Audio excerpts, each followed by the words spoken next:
here we go. You want to say something just to be sure that we are hearing you correctly? Hello, hello, hello, hello. We are hearing you. Let me just increase maybe the gain just a little, and that will Only be two of you open it. through wire. There you go. Oh no, I hit default instead of hitting save. That should be good. So if you just say hello, hello again. Hello, hello, hello. Yeah, that's much better.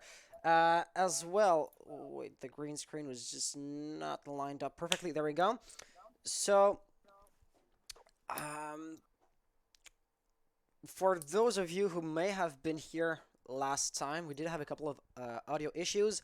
I have acquired some new hardware since, and that should no longer be an issue.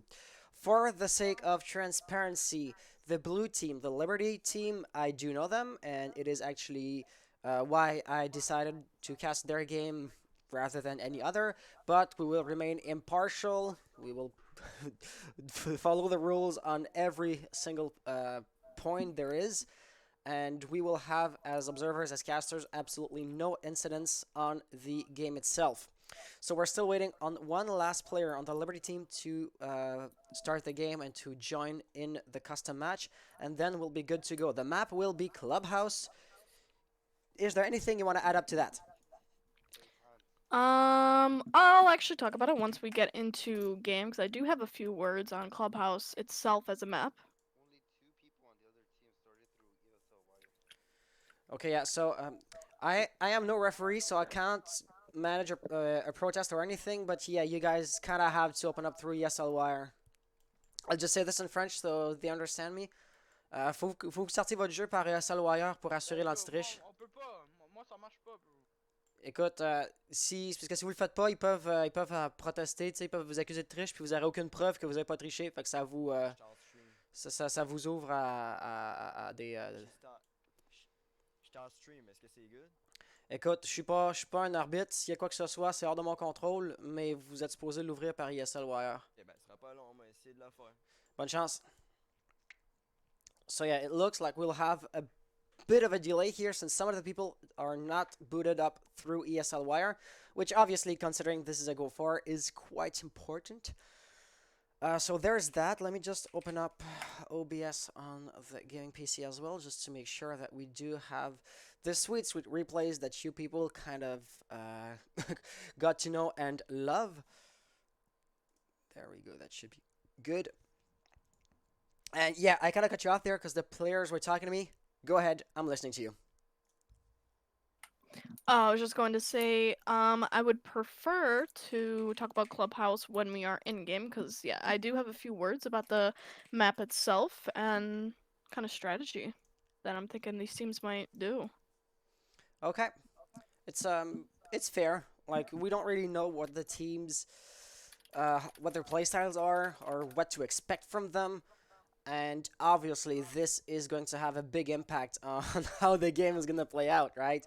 So, yeah, definitely that's a fair point to make, even though your point was to not make a point. Ça va, on est, on va faire ça sur ton PC puis je l'installe. Oh, I All believe right. one of the players had not installed Je le ESL réinstalle Wire, or he's going to reinstall it. What? Je le réinstalle. So, that Yeah. might lead up to some delays, which might even open them up to a protest, which would be a unfortunate way to start off the stream, to say the least.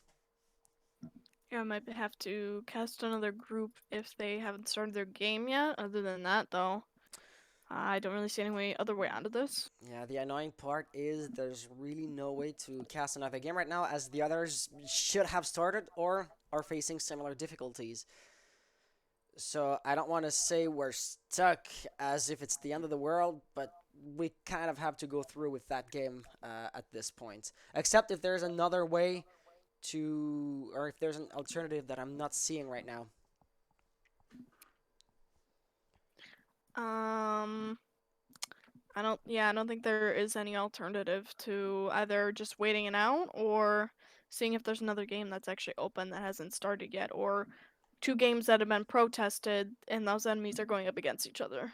Oh yeah, that might be possible. That might be one possibility. The one thing I wanted to make sure quickly was that I had the right format for the stream title, because ESL does have kind of strict guidelines, and their automated system seems to have been revamped and upgraded, so it's way faster than before, which caused me to be short on time. But that's good on them, actually. Yeah, so I'll just redo the stream the way they want it. Go4R6 number 186.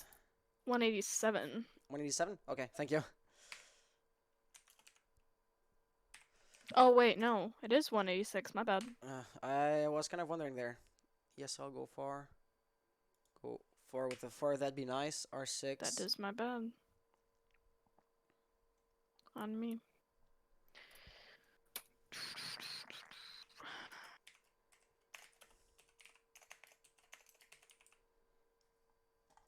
There we go. So I will just update the stream name, but that will be unconsequential in the grand scheme of things. And yeah, so we do have only the one player on the Liberty team in game right now. The others are restarting their computers and the like. There you go. Now I'm more centered in the game. And in the White Tiger team, they're also lacking a player. So that's oh, Shock Hornet, their last player, just joined back in. And yeah, so for the time being, it's going to be a winning game. So since there's not much to talk about when it comes to the game itself, is there anything you want to discuss in the latest update, news, whatever has happened in the R6 world? Like, I personally did not pay attention to it too closely, so I might be wrong or my info might be incomplete, but I kind of heard that Intero was leaving the casting scene because he got sick and he now has diabetes or something. Like, once again, don't quote me on that, but have you heard this, or have you heard something different? I have not heard it at all whatsoever. I have radio silence right now on Okay. Nintendo. Because I'm not following him too closely, but to me that was something that we could have discussed. As once again, there's not much to talk about when it comes to the game currently we're in. So yeah. I am looking at the R6 news just to. Oh, you know what? Yeah. Quick question. What is your opinion on the new Pro League sets for Warden? I believe, is that IQ? Yeah, IQ. Are they still in the main menu? Because To yeah, Tachenka knock. I don't really know. Let me just. I'm kind of browsing here, and I just want to make sure that I don't back out of the custom game. That would be the worst. Oh, it probably wouldn't show up on the new. Oh no, they're not in game yet. They have just been announced so far. No. It probably Oh. wouldn't. It was probably around a week ago. Okay.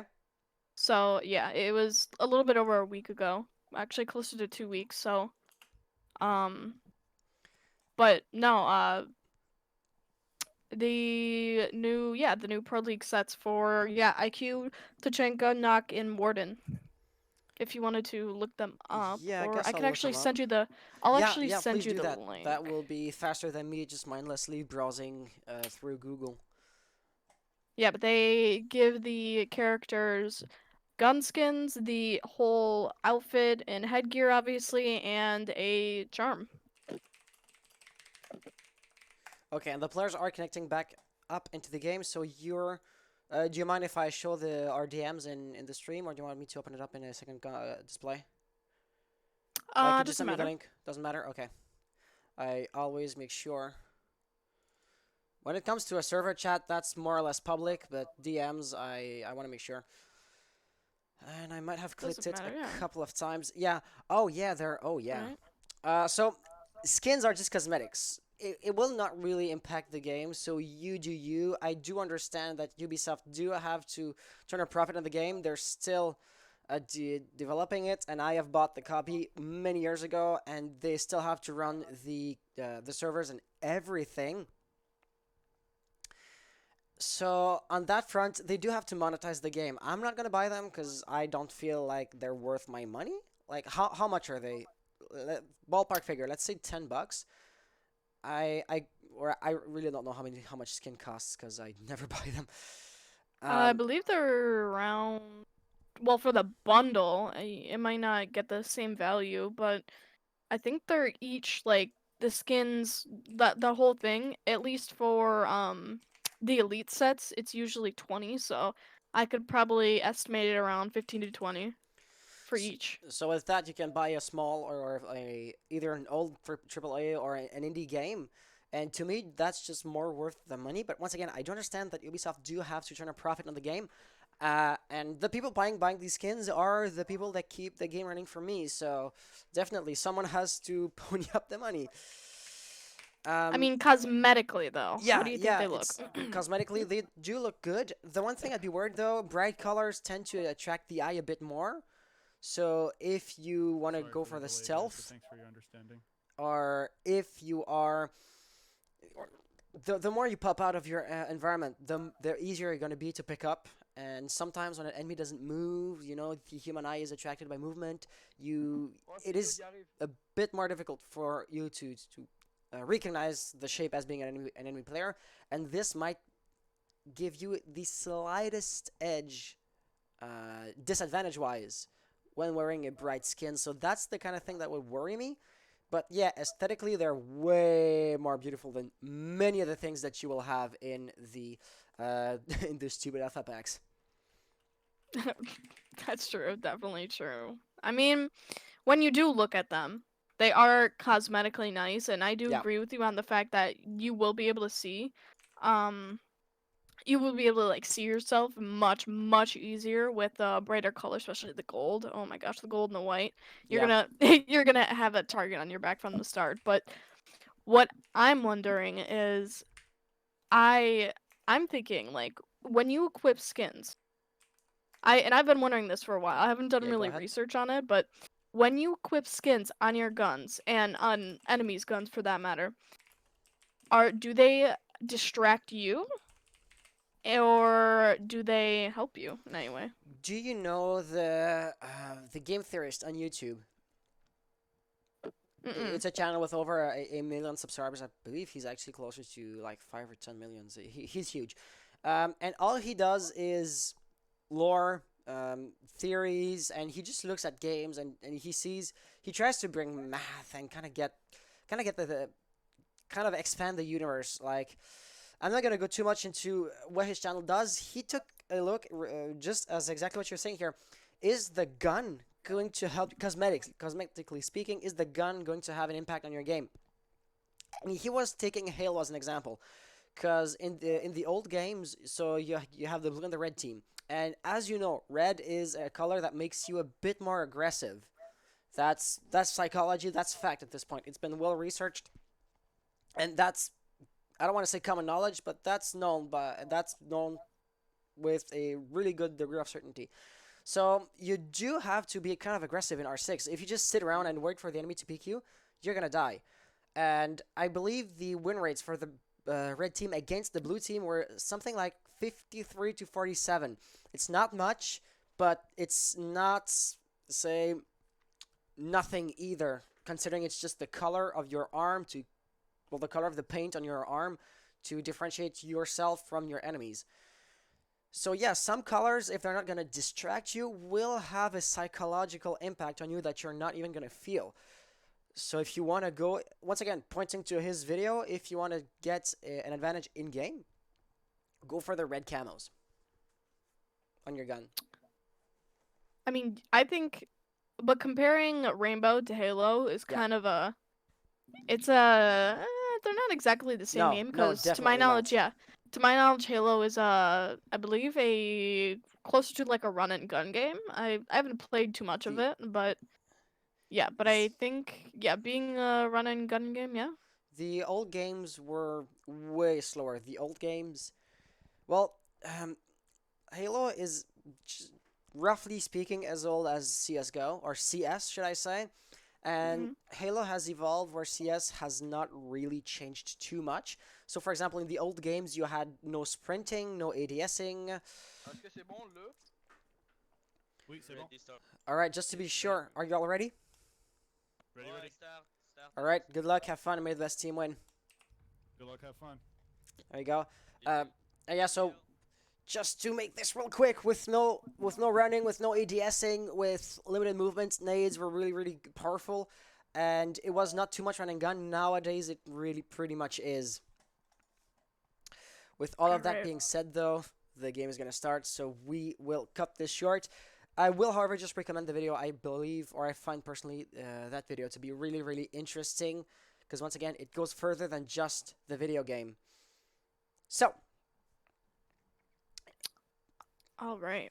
I shall take it from here. Now, our first ban is going to be Maverick, which is, again, very logical ban for Clubhouse because it is a very defense-sided map, or was a defense-sided map until the offense meta came to prominence with the CCTV meta and more of a reliance on hard breaching and just vertical play, hatch play.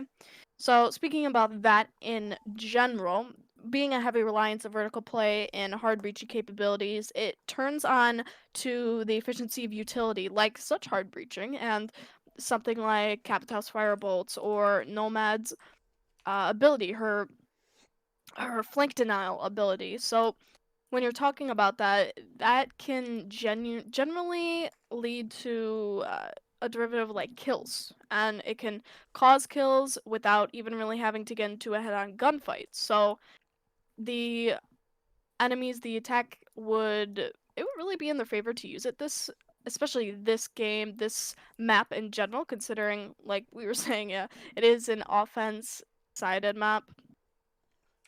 But yeah, so our second, third, and fourth band is going to be Jackal, Echo, and Mira. So talking about Jackal being banned, like I was saying, the Nomad being used in general versus something like a Jackal. I mean, what are your opinions on Jackal being banned versus somebody like a Nomad or like a Gridlock? I feel like Jackal is the base operator that you always want to ban if you don't have anything more specific that you want to do. So Jackal obviously is the great anti-roamer. If you don't really intend on roaming, you might want to ban, say, Thatcher, or your Maverick was banned, so I don't know. But yeah, if you don't really know who you want to ban, go for Jackal. If you have a more specific plan in mind, definitely Jackal is not an absolute crutch ban that you have to get rid of. Got it. Honestly, I personally believe that somebody like a Nomad Gridlock, that flank denial operator would come into more use rather than Jackal being just a hard-on type of roam clear. In simple terms, just a roam clear, really, of That's exactly offensive what roam he clear. is. That is exactly what he is. So that being said, I would personally go for the Nomad or for somebody like the Gridlock being taken away, because this map, especially this map, Clubhouse being, it is there's a very big reliance on having the plant down before you can actually win out the rounds. From what I've seen especially from Pro League. I mean, of course, Go4R and Pro League are two completely different things. I can definitely say that with certainty, but regardless, there is always going to be that reliance because you don't want to have to get into gunfights without, having the plant, because it just kind of gives you that sense of security. So, that being said, once again, I would still go for Nomad. But yeah, I've talked enough. I rambled on enough. I will give you the floor. So we can see here the preparations being made. They're slowly but surely looking at where the attackers, where their defense is going to be weak. So, for example, we do see that there is I believe here it is smoke upstairs as I am lagging while this view transitions. That's quite unfortunate. Another kill here coming down really fast. It's a 3v5 already. And, well, my computer is chugging now, and I really do not know why, but that is kind of annoying. So, yeah, another kill here that was What is happening to my computer right now? We have Hibana that was managing to get on OBJ, but got refragged really, really quickly. The two remaining defenders have to get back on site pretty fast. Castle was able to do that pretty quickly. Maestro, however, will be stuck between a couple of angles here, and that was just not gonna last long at all. Liberty team winning the first round with a flawless round. That is a solid start for them, if not for my computer. Unfortunate for your computer, but very fortunate for the attackers. Looking back at the round, as we obviously saw the heavier lines on the hard breaching, and just the attackers able to efficiently drone and communicate to their teammates that it was the types of actual outlets that were uncontested via the garage, let's say the lounge, the stock lounge, and then the CCTV stairs. So just winning out the engagements in general and being able to take away the defender's power, just kind of put them into a little corner in the objective, which is what they were obviously able to do, completely outgunned them and outskilled all of the angles that they were holding. The one thing, however, I'm not entirely sure is if we're hearing the game sound. And oh, here. Okay, so it's supposed to come out of that one, and that one should be aligned. There we go. Sorry if we didn't have game sound before. Now we definitely do. That was my bad. And now we're good. So the only last thing I have to take care of is why was the gaming computer chugging this hard. And I will admit that we're gonna miss out on the preparation phase. Why is my CPU at 100%? That I don't get. OBS is running, yeah, sure. Let's close that. There's not much else I can close up. So yeah, sorry for missing the preparation phase. Let's recap this real quick. Pretty much the same defense as last time with, as far as I can tell, the exact same operators. And let's see if the round is going to play any differently. Oh no, we do not have a smoke. Instead, it is going to be a Doc. And Doc will do what he does best, use his ACOG to good advantage on greater distances. So, the attacking team seems to be going for pretty much the same opening so far. So, Hibana opened up the garage and we're looking for small angles that we can hold. But yeah, the real difficulty here is going to be from Smoke or Doc, played by Smoke.R6, the gamer tag. That's quite confusing. But yeah, we have Hibana who got the first kill here on an unfortunate castle, as Thermite is not yet in a position he's running currently. But yeah, right now we're going to be opening up that wall. Bandit tricksing, will it work? Answer seems to be yes. And is Thermite out of charges? Answer is no, so he just baited, he just pretended, as we have a Buck right now who will go for a nade through the floor. Nice try, but nobody was there, and there was no real way to toss the nade up to Maestro. Alright, so it seems like this round is shaping up to be a very similar round to the previous, as Maestro and Doc are kind of holding around the same angles here, with now just a little bit Doc kind of playing a more aggressive angle being held in the garage, I believe, if I'm correct from what I saw from last time. But again, yeah, it is shaping up to be a very similar round, being that the Hibana and the Buck are positioning themselves into very similar positions. We'll speak about it, but nonetheless, it is going to be now a 1v4 situation with Hibana taking the capital kill on the Doc, now pushing up onto aggressive position, and the plant going down in the A site, I believe. The one thing, however, Bandit does not have the C4, so there was no real way for him to prevent that diffuser from being planted. Gets a headshot through the wallbang there, but his real target, Thermite, is not gonna fall down, and he will take the kill, winning the attacking team the second round.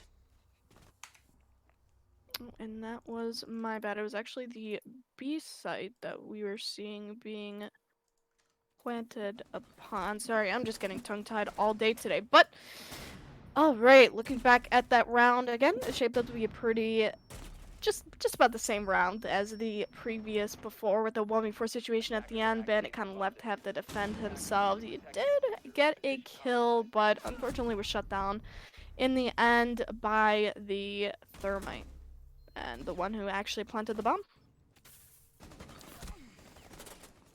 Yeah, so there we go. Liberty now leading a 2-0 advantage. That's not the end all be all, but still, it is an advantage to not be underestimated. So slowly but surely, White Tiger teams are going to come to the realization that they will have a bit of an issue defending the top floor, so they will go in the basement this time with obviously a revamped composition.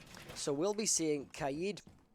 Obviously, Maestro is going to be making an appearance once more, and is he trying to find, yeah, that one jumping spot that is, it's a tiny pixel that you have to find, and I personally still do not know how they do it. You do have to get the jump really quickly, because your time is very limited, so they do have all of my respect to getting those angles, or to knowing those angles, and to mastering them as quickly as they do. Jaeger is going to be running around, putting down the ring neck. And the last thing I want to take a look at is spawn kills. There do not appear to be any. Actually, all the defenders are on the bottom floor, so there's not going to be much roaming to properly speak of, except if somebody is going up. Legion, though he was in the staircase, is not going to be going up. Jaeger, however, is, and he will not be doing much for his team. It's an early death for him, and that is really unfortunate, especially considering how the previous rounds went. The White Tigers here really do not. Oh, and the Hibana, did it open? It did not open.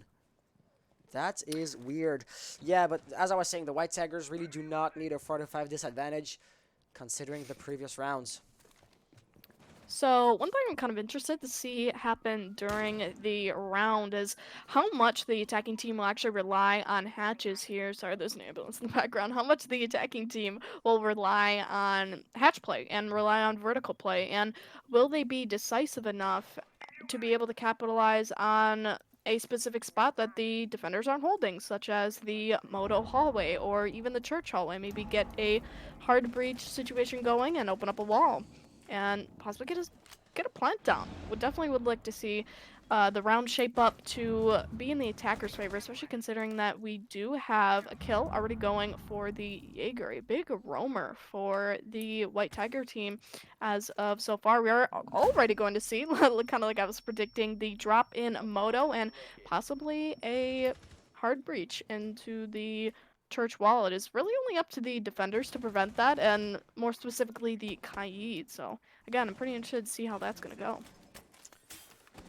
So, as we can see, the attackers, though they moved forward, they're inching closer and closer to the objective. They're still not really in a position to step foot on the site, but Thermite is going to remedy to that really quickly, and that's going to be putting a lot...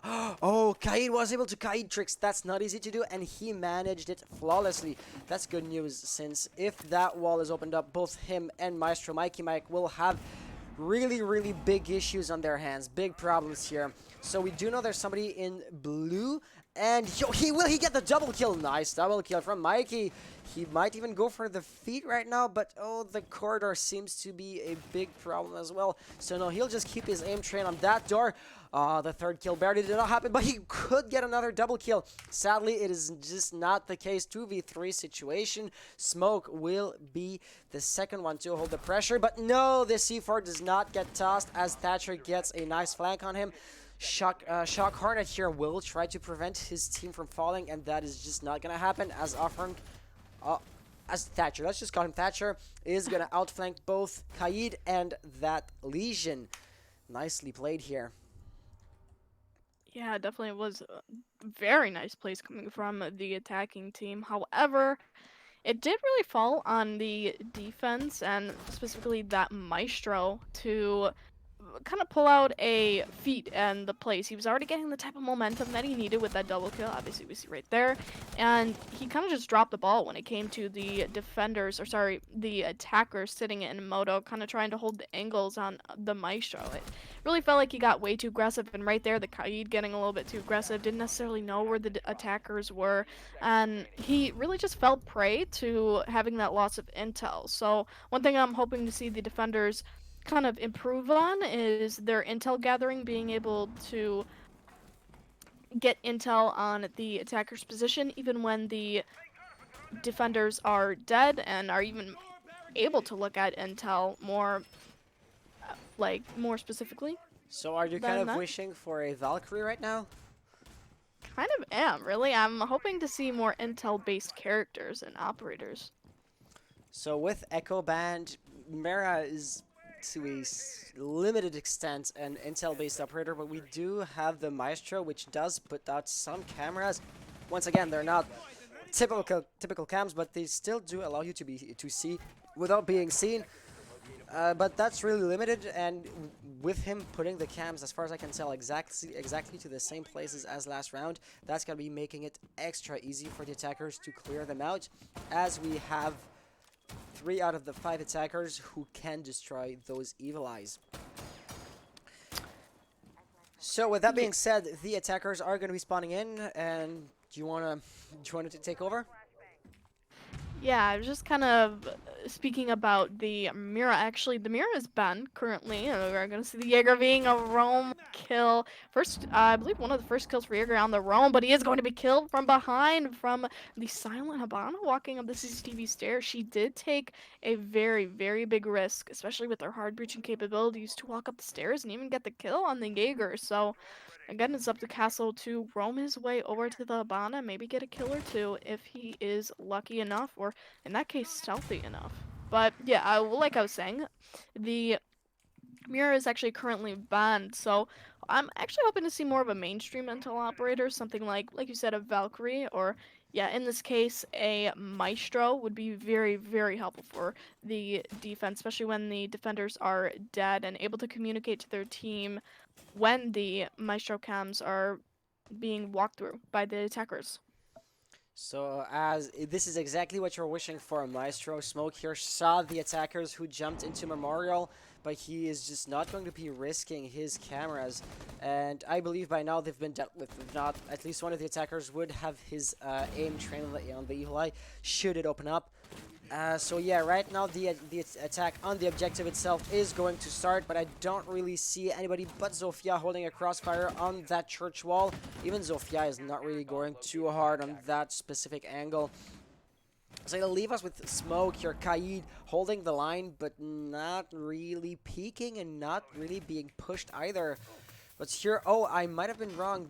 Some Evil Eye is still attacking Thermite, showing him that we know where he is, and that's going to be just a little bit too dangerous. Smoke here with that shotgun is going to be very dangerous. Once again, I say Smoke, it's his gamer tag, not the operator. I'm not confusing myself. Sophia knows right now that she does have a problem. You cannot really go get the diffuser without getting in the range and in the sight of that terrifying TSG-12. But at the same time, what really do you want to do? As he will just barely miss out on a second kill. It is really rare that you go behind that desk to find cover on that side of the desk. Offering here got he took a lot of damage, and it was barely just not enough to get him down. But here we go. Smoke with the triple kill, leaving us with Hibana, who will be dealt with in blue immediately. White Tigers winning. Is it their first round? It is the first round, and a very close round at that, especially being that the Thatcher was almost able to get the kill on the Kaid. That would have been a very different proceeding if he was able to in the end. But one thing I actually kind of wanted to comment on was the fact that the roam presence for the defense. Obviously, we see the Jaeger getting the kill immediately fragged out by the Habana, but the castle didn't really have a presence throughout that whole round. And I've spoken about this before, and I'll tell you again, reiterate it. But if in the case that there is no roam presence, or the roam presence isn't effective enough to do the job for the defenders, then really it all comes down to the defenders getting kind of holed up in a little spot in the objective, and at that point they're just sitting ducks for the attackers to walk in the objective, take their stake on any part of it really that the defenders are not contesting or choose not to watch, and in that case it just becomes an attacker's game. They're able to capitalize on one of the easiest parts of the game itself, which is intel, because obviously the defenders aren't going to have that type of intel considering they aren't roaming. Definitely. Knowledge is power, and that's just not something that teachers say to get you to study. That's also a true fact when it comes to Rainbow Six Siege. If you don't know where your enemy is, good luck killing him. So yeah, exactly what you just said, 100. And as you're saying it, so the Liberty team here is beginning their attack. One of their last attacks, by the way. So 5th round, we're not yet at the roll swap, but it is coming up. And once again, it's always the exact same opener. So we do have Hibana opening up the garage, which will put some pressure on. In this case, it's going to be Legion who will be hunkering up in the garage. But as you were saying, you do want to see some roaming. Jaeger, if he's not exactly roaming here, he will still be putting up quite the resistance. So Nixty here, Buck will have a bit of an issue moving forward any more than what he's done so far. That's why he even contemplates cooking up a nade. Opening up that angle, nice shot here, might open him up to a flank from Smoke. Played by Castle. Once again, this is confusing. But yeah, so Nixty does have to move or he will be flanked real fast, as Smoke does not want to go in too aggressively, it seems. So he's content on knowing where his enemy is and on waiting for him to push him. Since Castle, as far as I can tell, has not yet been identified, has not yet been droned. So Nixty kind of thinks he is alone down there, but this is just not the case. I was preparing to see that nade being tossed, but he will be shot by Smoke. Castle, once again, confusing. And yeah, so we do have a 2-4 situation. With all of this said, this does not really look good for the Liberty team. White Tigers kind of seem to be waking up right now. Yeah, I definitely can agree with you on that one. They are taking back the advantage, which they once, unfortunately, did not have. But thankfully, they did realize what they were doing wrong, and they're making steps to improve it, to fix it in all ways that they really can. Which I personally support 100%, especially on their part of the defense. Somebody in the chat just pointed out that I might have put a typo in the Liberty team name in-game, so I will apologize if that's the case. We'll see it really quickly when we see at the end of the round. Liberty team wins the round, or White Tiger wins the round. It will be displayed. But yeah, that's my bad. I'm really sorry about that. Their team name is actually Liberty, but they might pronounce it differently considering they are a Canadian team. They might pronounce it in a French way, but so far it is spelled in the English form Liberty. Great. So yeah, I will just make sure that I haven't mistyped them in-game. And somebody was actually Liberty. Yeah, so in-game right here, it is correctly typed. And somebody wanted to see the ping, so sorry, you'll have to wait 4.5 minutes. But here they are. They range between 25 to lower 70s. Still very playable, but yeah, lower 70 is not the best thing to have in a competitive environment. With that being said, let's jump into the replays. I have missed quite a few of them, so we do only have 4, but those 4 we will appreciate. Yeah, I'd definitely love to see that Buck play for the Jaeger. Unfortunately, it's been a game of refrags for Jaeger, considering that he's supposed to be one of the main, if not really the main, roamer for the defense, and he's just not been getting lucky in his engagements. He's just been one and done, and that's especially for the 2-3 split. It's not really enough for the defense team. But as we get underway in our final round for the defense, I am interested to see how they are going to play through the gym bedroom, seeing as we have not seen them in this position before. We have not seen them in these objectives before, and one thing I do love to see when gym bedroom is actually being played is the fact that it's such an open area. The two objectives obviously being adjacent to each other, meaning that there is a lot of opportunity for the defense to take advantage of the windows and how the attack can funnel into the windows in the case that they are not able to get into other parts of the map. So definitely a lot of window play for the defense, and just the openness of the objective is what I would like to see.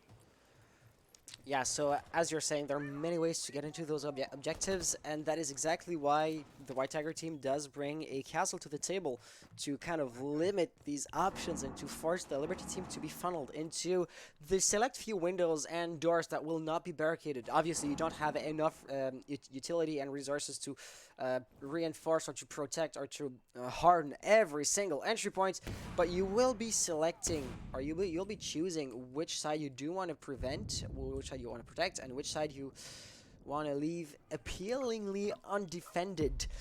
But yeah, Liberty team is just not gonna have any of it, as they will just open up those reinforced walls, which kind of will be a big issue here.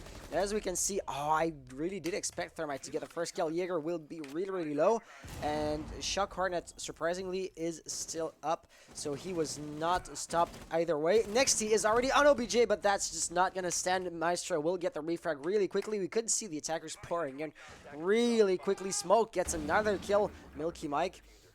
It would have been so hilarious if you got the kill on the actual Smoke gamertag player.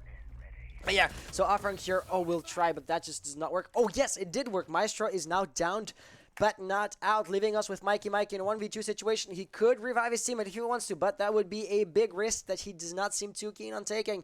The Claymore is going to be an issue. Will he get through? Yes, he will barely get the kill on the on Offering, who was planting the diffuser. We still do not know that Maestro is down apparently, so Fire believes he's in a 1v2 situation, which will put pressure, psychological pressure on him, and here Smoke will barely be flanked. Liberty winning the 6th round. Is that a 4-2 for the role swap? I believe it is. It is a 4-2 for the role swap. So, actually kind of ironic, kind of unorthodox for the 4-2 role swap to be for the attacking favor, considering that this is a, like I've previously stated, a defense-sided map. And with that info being in hand, I am hoping to see something along the lines of a comeback on the attacking team, because the bans are more so sided for the defense to win out their rounds, and in that case, it's not really, doesn't really reflect highly of the attack, or sorry, of the defense so far, especially in the proceedings of the 4-2 split. But who knows, maybe they will shine on attack, and they might be able to get a few rounds on the defense. So if I was to be pessimistic here, I do not feel the White Tagger being overly aggressive. So we saw very limited roaming play. And once again, as you were saying a couple of rounds ago, you do have to have this roaming game. You do have to have this intel game to basically know what is going on. And I do not see the White Taggers team roaming more than they absolutely have to. So I would not expect them to be playing too aggressively, and that will just let the defenders go counter kill them or roam them out basically, should they decide to do so. So we do have Bandit, who will be the only 3 speed, and this is not the side where you typically expect him to be Bandit tricksing. So maybe he will not stay put. And here, let's just point out that they do have a rotational right here.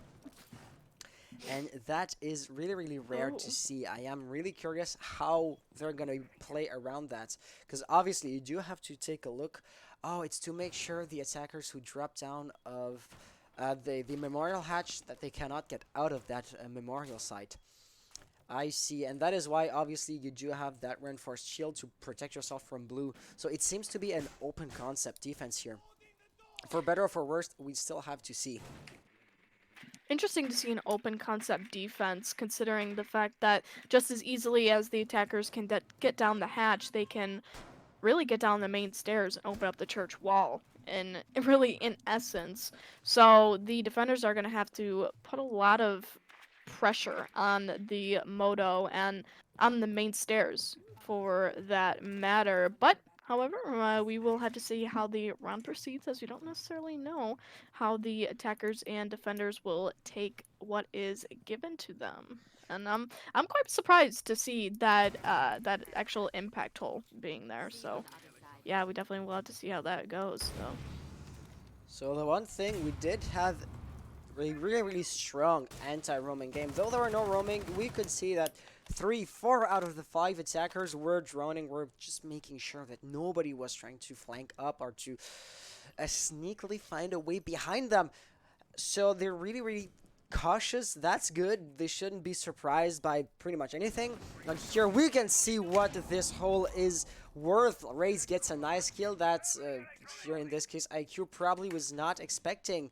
Firemeister also taking a bit of damage, so probably somebody was on the first floor here trying to find the kill through the floor. That would be Thatcher, who was preparing the objective for maybe Hibana or or the Thermite to open up that hatch. So Mikey Mike will go down the same route as his teammate, and he will basically hope for a different outcome. Race, however, is in his cameras right now. Mikey Mike gets in a firefight with, I believe, Valkyrie, so she took a bit of damage, but other than that, everybody on the defending team is still up to 100%. Same for the attackers, basically. Hibana has taken up a bit of damage. All other attackers, are Hundo. But they do have the numerical disadvantage since it's a 4v5 right now with the Nitro, turning this into a 3v5. Nice kill from Kaid here. And the smokes are slowly being tossed as the timer will run out. Smoke here has to go through that yellow cloud, and what will he do here with very limited time? He does have to defuse. If he falls, it's done. Gets a first kill here. Smoke is right on his left. He gets in, finds a nice little dead angle, but no, that's just not gonna be enough, as we had Mikey Mike who fell at the very same second. The defenders knew exactly where that was coming from.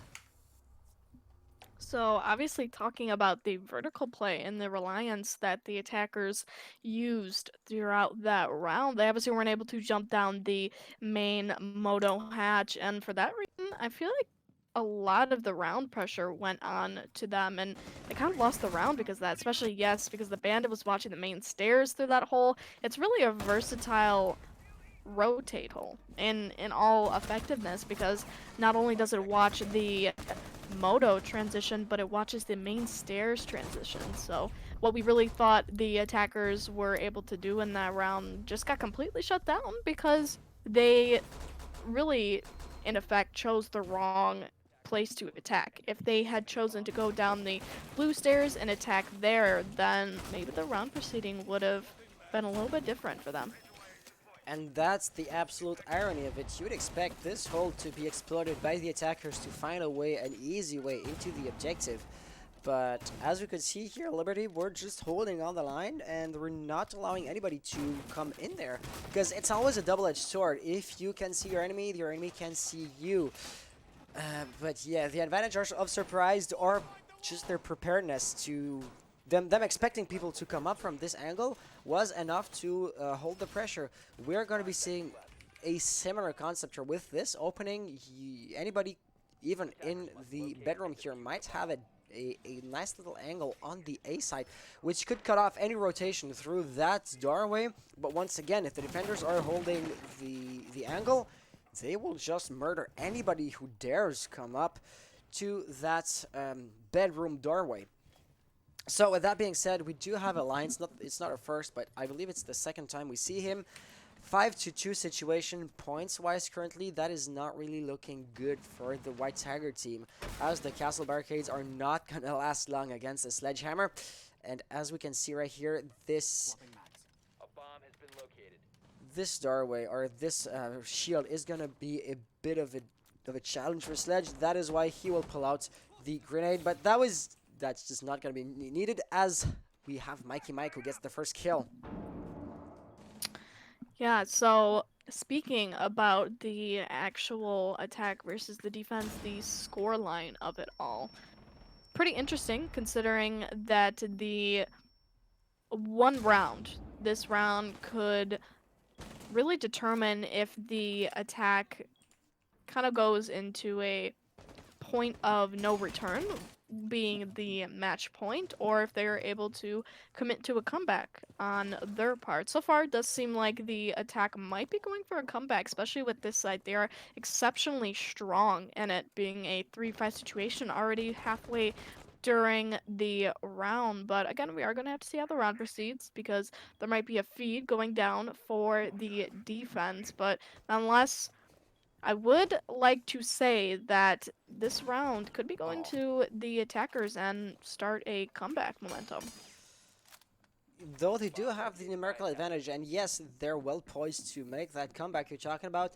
The timer, however, is slowly but surely running out, so if the White Tiger do not act quickly, they will find themselves at a disadvantage, even though they have the firepower to deter that. So here Shock will get that first kill, that needed kill. The two remaining defenders are right here. They're going to be trying to pour back into the CCTV room. Shock kind of seems to know where he is, but that's just not going to be enough. It's now a 1-2 situation. White Tiger still does have the upper hand, but they have lost a diffuser. It is right here by Jaeger's feet, and he will be pushed from two different angles. So we have Lion on his left, who is actually coming up to that window. Will he get the kill? Oh, barely not.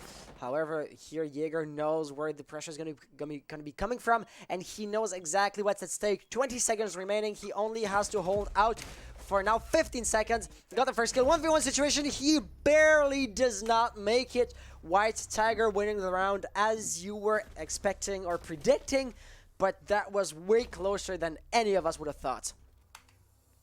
Yeah, I can definitely agree with you on that. That was very, very close of a round. I personally did not expect that to be that close, considering the fact that it was a 2v4 situation. The plant was going down, but Jaeger just definitely seemed to turn the tides, turn the tables on the attackers, especially with the kill on the Thermite as well as the Thatcher, and eventually the kill on the Lion at closer to the end of the round. Obviously, we see right here, but then the Jaeger kind of got caught off guard with the sound. It seems like it wasn't really getting very good communication towards him as well, and kind of lost his bearings by the end. Yeah, especially with the sledgehammer being brought onto the opposite wall that the Jaeger was predicting that he would move from. So it could have been a match point situation. It is not. However, Liberty, though they do have an advantage points wise, it's not as much as they did a couple of rounds ago. So we'll have to see. White Tiger definitely they're not giving up. They're still going to be trying their hardest and their best, and it seems to be working out. At least last round it did. So what are we going to see here? It is going to be a bedroom defense, and we will have absolutely no heavy operators. So this seems to be very utility oriented, with Mute to limit the intel, with Bandit to obviously protect those walls, Jaeger, since we know that Yataka is playing with grenades, Legion, always a good operator, and Castle to do pretty much the same thing as the White Tiger team was doing when they were defending here, limit those possible entry points. So one thing I'm kind of questioning right now is the effectiveness of IQ, because so far I haven't really seen too much of her ability being put into play, especially with the Legion trap and its tie to intel, along with the mutes being taken away from us, especially the bandits. I mean, we haven't really seen too much prevention in terms of utility from the IQ. IQ would be well poised here to use her gadget to find those battery. No, the floor is indestructible. Sorry. Nonetheless, you could tell if the batteries are already up, or to some extent, kind of use that to get some intel. Although, yeah, that would be very limited. They were the White Tiger. The first time they attacked, they were very cautious around roamers, and I do not see them, like 4 or 3 of them droning, sorry, at the same time to make sure that no roamer is coming up behind them. I do not see them doing the same thing anymore. For better or for worse, here IQ is going to be pushing alone, and I am not entirely sure who that is in those stairs. It is Mute here, Raze, as Thermite is going to be putting up his first charge, but Bandit is going to prevent that. Mute kind of seems to expect some company, and here definitely IQ has been identified. We really do know that there's no way up this staircase. The shotgun would be an absolute terror to face at this distance, and that is why IQ will just rotate and find another possible entryway. It seems to be the same for Thermite. Is he still going for those outdoors Thermite charges? The answer is no. So, on either sides, oh, that one was destroyed, but by a wallbang. No kill here, unfortunately. So, yeah, both kind of attacks here kind of failed and forced the attackers to rotate to find another entryway, which obviously is going to be costing them time, and time is slowly running out. 40 seconds remaining, and both teams are still at full capacity. Nobody has died so far. That is going to be causing a really aggressive rush at the very last second. Bullets will fly. Offering here will receive the pressure. He was reloading, gets a nice knife. The double kill, however, does not work out. Both teams have lost 2 players. 20 seconds remaining. The rush is coming. So Bandit here, oh, he turns on right as the pressure, right as the attackers will be coming in. A natural cell will be tossed, but nobody is in from that side. We'll try to plant. That seems to work. IQ gets down. We have to count on Lion. Lion, will he get that? Apparently not. However, will the diffuser be planted? Answer is yes. Thermite, however, there's nothing he could do. Stuck between three lines of fire. He was done for, but still, they tried up until the very last second. And that shows us that when they want to get in, they really can get something done, but they have to do it a bit earlier.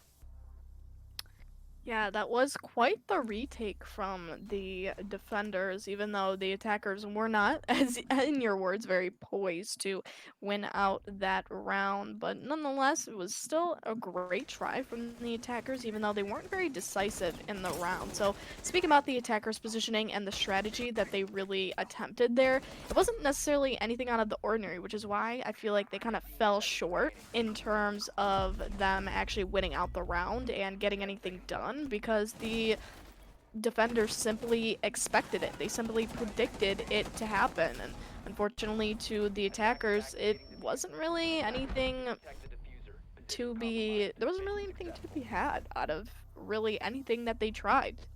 And even though the diffuser was put down, the pressure from the defense was just way too much for the attackers to hold the diffuser. So yeah, that's pretty much as you were saying. As a defender, you kind of have the upper hand in that you can decide how it's going to go down. You decide on the defenses, reinforced walls, opened walls, traps, what have you. And the attackers, they have to react to that. They have to adapt to the given defense. And that's where the White Tigers, as you said, fell short. They were really predictable in going for those easy walls. For example, the outside reinforced wall. IQ wanted to just run up the stairs. Those were expected points of attack. I saw nobody actually going for those outside windows. So you just clear CCTV and you can really pin those attackers down, those defenders, sorry, down with the windows in either objectives, honestly. So yeah, once again, they're just predictable, and the predictable outcome happened, basically.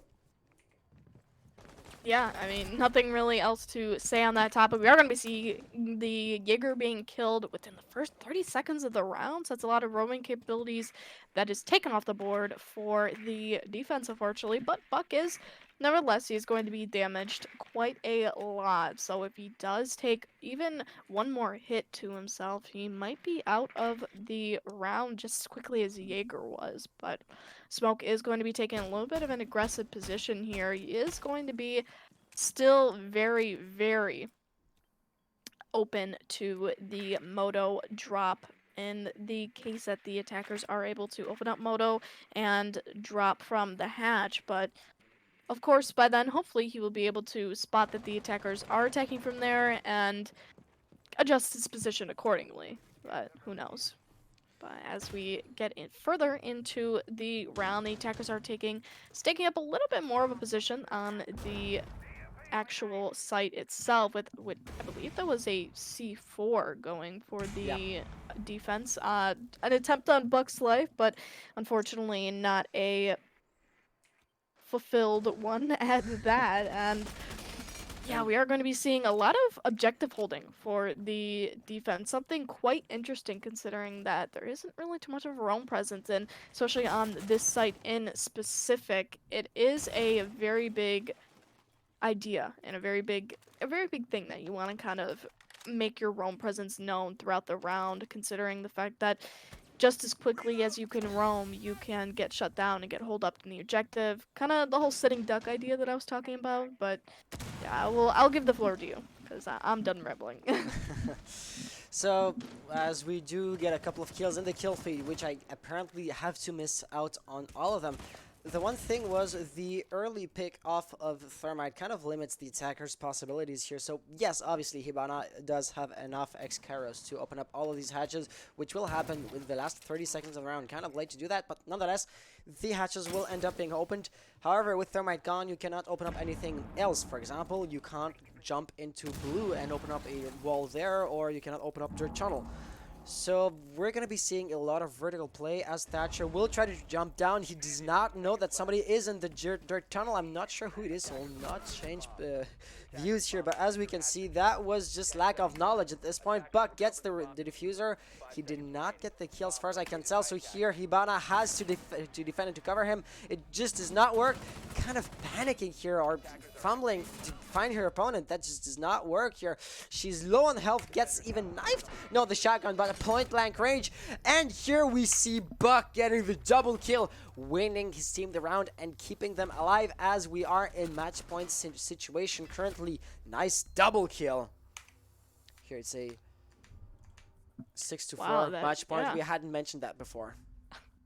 Yeah, it is now match point, seeing as, again, yeah, we are going to be having that 6-4 score line, keeping the Buck now in the game for his team. But like I was kind of saying a few rounds prior, we are currently at the type of no return point for the attackers, specifically considering the fact that they are going to be at match point and they're going to have to do everything in their power if they want to stay alive in the game. And so far the defense basically has 2 rounds to blow in essence, because speaking about it, in reality, they don't really have to win out these next 2 rounds. If they were to play aggressive, or if they were to play passive, or even try something a little bit new in terms of strategy. So they do have a lot of room to kind of to spare in general, and hopefully they won't take up that room. Hopefully they will still be playing their best and win out the game for themselves, but who knows, we might be able to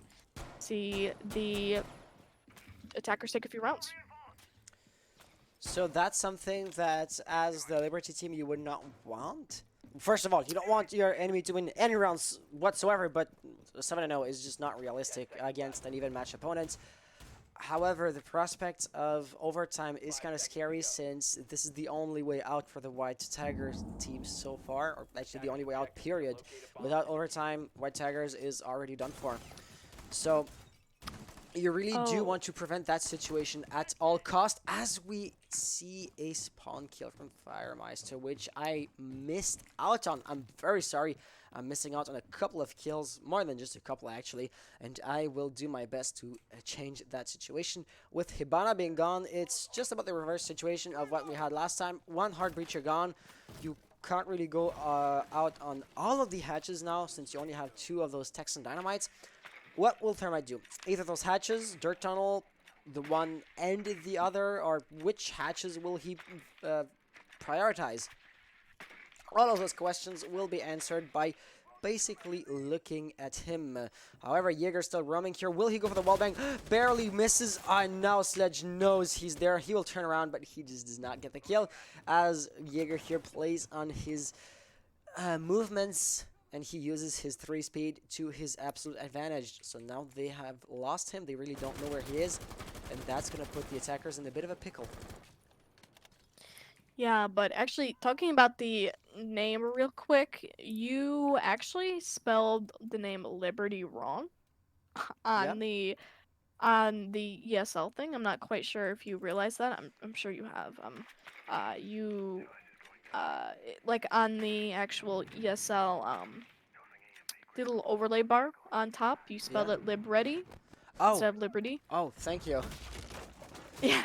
Yeah, it's a bit late. If we if we switch that? continue to follow these guys, though, we will for sure make sure to change that and make sure Already to done. fix it. But yeah, we're gonna be seeing a kill, and then a kill from Jaeger here, starting out with about a minute left in the round. He is going to get refragged out very quickly, though, with a 4v3 situation, and the attackers don't really have too much of a window of time now to execute their plan. Can execute on one of the bombs. Ooh, my bad. And with about 50 seconds left on the clock, they're going to have to start making hasty decisions. And the Texan Dynamites actually only has 1 currently, with the situation at hand, and That the thermite gets downed. by the electricity, that is a unfortunate way of being picked off. That is really, I want to say sad, but unexpected from somebody at this at this level. So the two remaining, is that a team kill? No, but it could have been 1v. Yeah. I can't even finish any word, not even a sentence, and the player I'm spectating is already dead. So there we go, Liberty team winning the round and thus the game. I don't know why I kind of cut off every word there. But yeah, there we go, Liberty winning the first game, and they will be heading up the next play level against, I don't really know who already. But yeah, do you want to keep on following them, or do you want to jump to another arm in the brackets? It does not matter to me, but actually I was wondering if one of the teams that we were streaming previously, I'm not quite sure what their name was. I would have to look back. You would have to give me a couple seconds here to look back.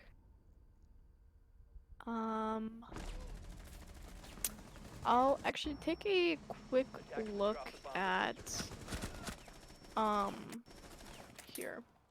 Let me take a quick look at the Liberty team. Oh, there's So yeah, I guess this just- in that case, I guess we'll go into the be um right back screen or into the intermission screen, since for right now we don't really know. Well, we know what is next, but only the um, the grand scheme of things. We don't know the details of what we're gonna do next. So this is why I'll just take a look at the ESL R6. We'll take a look at the brackets, and yeah, if we don't come to a conclusion quickly, I'll just kick us into the be right back screen, because us kind of asking ourselves what we want to do is not, I believe, very entertaining. So if we're to go for the Liberty, so they apparently have two roasters. They appear twice in here. Their opponents do not appear to have ended their game either. So for better or for worse, we would have a bit of a downtime. So if you want to go grab a drink or something.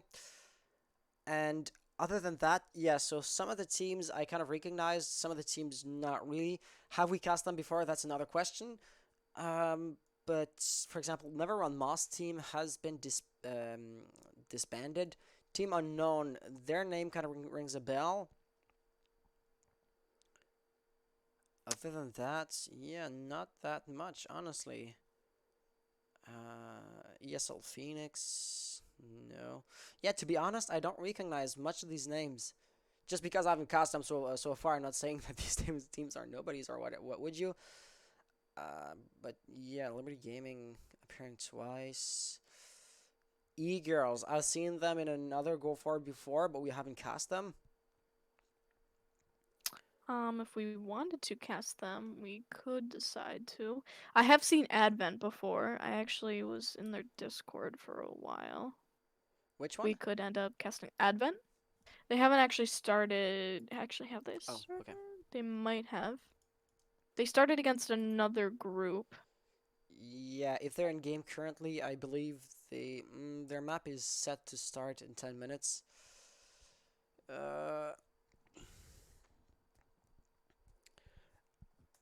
I kind of would tend to just keep on following Liberty, since we would have no scheduling issues. At worst, we wait a little bit, but it would not be too dramatic. So that would be my take on the issue. But if you really want to cast somebody else, sure, why not? No, I don't really have any preference this go for. So I think I shall go along with the track on Liberty along with you. I'd Well, be fine with that. let's do that. However, their opponents have not yet finished the game, or the other game has not yet been finished. So I will kick us into the be right back screen, and well, be right back. There's not much else to add other than that. Let me just hide. Well, not that scene. That scene. And let me just hide the French and show the English text. Yeah, so we'll be back shortly, guys.